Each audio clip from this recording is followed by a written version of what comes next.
రామారావు గారి, నాగేశ్వరరావు గారి తరాన్ని చూశారు, వారితో పనిచేశారు. దాదాపు 4 సినిమాలు రామారావు గారితో చేసినట్టున్నారు. కృష్ణ గారు, శోభన్ బాబు గారు, చిరంజీవి గారు, బాలకృష్ణ గారు, ఆ తర్వాత తరం, ఇంతవరకు అందరినీ చూశారు. ఇప్పుడున్న తరం హీరోల్లో ప్రతి ఒక్కరూ మీతో ఓ సినిమా చేస్తే బాగుండు, వాళ్ళ జీవితంలో అదో, వాళ్ళ హారంలో అదో అదో కలికి తురాయి లాగా అనుకుంటారు.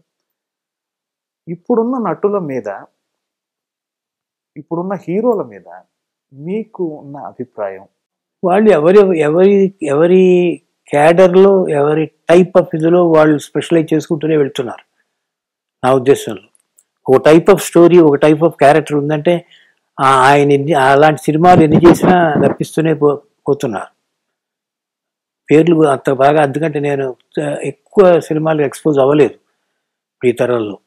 రవితేజ గారు ఉన్నారు, నాని గారు ఉన్నారు, కొంతమంది ఉంటారు కదా, కొంతమంది ఇంకా పరిచయం అవ్వాలి ఈ టీవీలో అప్పుడప్పుడు చూస్తూ. ఆ టైప్ ఆఫ్ స్టోరీకి వాళ్ళు అలా ఎన్ని కథలు తీసినా వాళ్ళు ఒకే స్టైల్ ఉపయోగించుకుని అది స్పెషలైజ్ చేసేసుకున్నారు వాళ్ళు.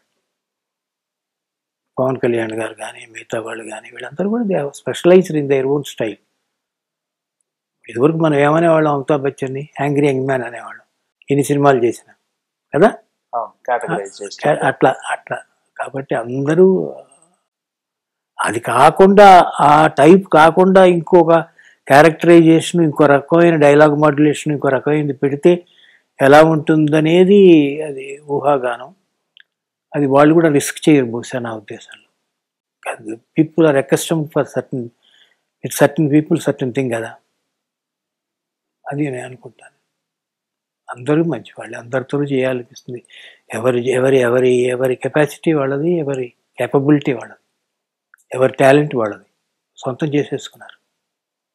I like everybody, all people I like. వాళ్ళు కనిపించినప్పుడు ఆ మాట కూడా అంటూ ఉంటారు, మీతో సినిమా చేయాలి. అందరి ఆర్టిస్టులు ఓకే, కమల్ హాసన్ గారితో మటుకు మీకున్న అనుబంధం మరీ ప్రత్యేకమైంది. మీరు వారి కాంబినేషన్ కలిసిన ప్రతిసారి సంచలనమే అయింది. వారు మిమ్మల్ని ఒక పితృ సమానులుగా, చాలా చాలా మీ పట్ల భక్తి భావంతో ఉంటారు.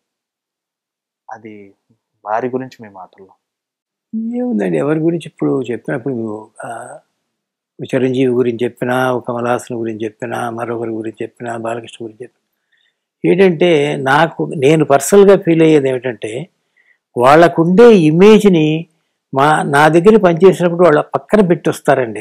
అదే గొప్పతనం వాళ్ళలో. అది ఉండటం వల్ల ఏమవుతుందంటే మనకి అది ఏమిటో ఇప్పుడే వచ్చి నేర్చుకుంటున్నాడా, లేకపోతే ఇప్పుడు ఇదే ఇతని మొదటి సినిమానా అన్న లెక్కలో వాళ్ళు ఎప్పుడైతే ప్రవర్తించడం మొదలుపెట్టారో మనం వాళ్ళకి బానిసలైపోతాం. And Kamal Haasan behaves like a novice, amateur. నేను క్రాప్ చేసుకున్నాను, ఫిషర్మెన్గా ఇది సరిపోతుందా లేదా ఒకసారి డైరెక్టర్ గారు చూస్తే బెటర్ అన్నాడు అనుకోండి, నా ఈగో పెరిగిపోతుంది. అతను అలాగే వచ్చేస్తే నేను చేసేది లేదు. ఈ డ్రెస్ వేసేసుకుని సెట్లోకి వచ్చేసాడు అనుకోండి, బ్యాంకాక్లో కుట్టించుకుని ఫిషర్మెన్, నేను చేసేది లేదు. అలా కాకుండా ఇప్పటికి కూడా వాళ్ళు అలాగా ఆ భక్తిభావంతో నాకు తెలియదా ఎవరు భక్తితో బిహేవ్ చేస్తున్నారు, ఎవరు నటిస్తున్నారు, ఎవరు చాలా నటించి అతి భక్తితో ఉన్నట్టున్నారు, వెనక వెళ్ళిన తర్వాత ఏం మాట్లాడుకుంటారు మనకి తెలిసిపోతుంది. అట్లా కమల్ హాసన్ కానీ మిగతా అందరు ఆర్టిస్టులు ఇంతవరకు అసలు ఎవ్రీబడి అది లేడీ కావచ్చు, మేల్ కావచ్చు, దే బిహేవ్ యాజ్ ఇఫ్. అది కొంతమంది కూడా చెప్తుంటారు, ఎవరైనా బాంబే నుంచి ఒక ఆర్టిస్ట్ వచ్చి చెప్తే, మా అనిల్ కపూర్ అన్నాడు ఒక రోజున, నేను ఇది తీస్తున్నప్పుడు, ఈశ్వర్ తీస్తున్నప్పుడు గొల్లపూడి మారుతీరావు వేషం అతనికి ఇవ్వాల్సి వచ్చింది స్వాతిమిత్యంలో. గుల్షన్ గ్రోవర్ బాంబే నుంచి వచ్చాడు, మహాబలేశ్వర్. వాడికి ఫస్ట్ చెప్తున్నాడు అనిల్ కపూర్, నువ్వు బాంబే అంతా మర్చిపోముందరా, వాష్ చేసాయి, డ్రై వాష్ చేసి ఇక్కడ కొత్తగా రా ఫ్రెష్గా ఆయన దగ్గరికి వచ్చేటప్పుడు. అందుకని ఏంటంటే కమల్ హాసన్ అందరూ చేస్తున్నారంటే వాళ్ళకి they are that culture they have got. వాళ్ళు ఎవరి దగ్గర ఎలా బిహేవ్ చేయాలో వాళ్ళకి తెలుసు, అన్నీ తెలుసు వాళ్ళకి. తెలుగు తర్వాత మీరు మరో భాష నేర్చుకుంటే హిందీ నేర్చుకున్నారు. సుమారు 10-12 సినిమాలు ఉన్నాయనుకుంటాం ఇవి హిందీ సినిమాలు. ఎలా ఉంది హిందీ అనుభవాల గురించి మీరు ఎక్కువగా పంచుకోరు. మా ఇంటర్వ్యూలో మీ బాంబే అనుభవాల గురించి కొంత తెలుసుకోవాలి. బహుశా తాళ్ళూరు రామేశ్వరి లాంటి ఆర్టిస్టులు కూడా మీరు బాంబే మీ గమనంలో మీకు ఎదురుపడిన వాళ్ళే అనుకుంటా. వెళ్ళి నేనే కథ సెలెక్ట్ చేసుకొచ్చాను అమ్మాయి. బాంబే నేనే వెళ్ళాను. చెప్తే ఇక్కడ వింటే అమ్మాయి గురించి బాంబే వెళ్ళి రోజున కలిసి, నాకు అదే ఎన్ని సినిమాలు చేసినా హిందీ రాదు. అదేంటంటే వాళ్ళందరికీ కామన్ లాంగ్వేజ్ ఇంగ్లీష్ కాబట్టి అది లిరిక్ రైటర్తోనూ మాట్లాడగలను నేను హిందీలో అంటే నాకు ఈ లిరిక్ ఇట్లా ఉండాలని చెప్పుకోగలిగిన ఇది వచ్చింది. ఆర్టిస్టులు సరే అందరూ మంచి ఇంగ్లీష్ మాట్లాడతారు, ఇబ్బంది లేకుండా వెళ్ళి. శంకరాభరణం, గిరీష్ కర్నాడ్, వీళ్ళందరూ గిరీష్ కర్నాడ్ మనవాడే కాబట్టి మనకి కన్నడం వాత అతను జయప్రదే అయితే ఏముంది, మనకి ఇబ్బంది ఏముంది. అది కాకపోయినా కూడా ఒకసారి వచ్చిన సినిమాకి చాలా తేలిక రీమేక్ అనుకుంటారు. నేను ఈశ్వర్ తీశాను,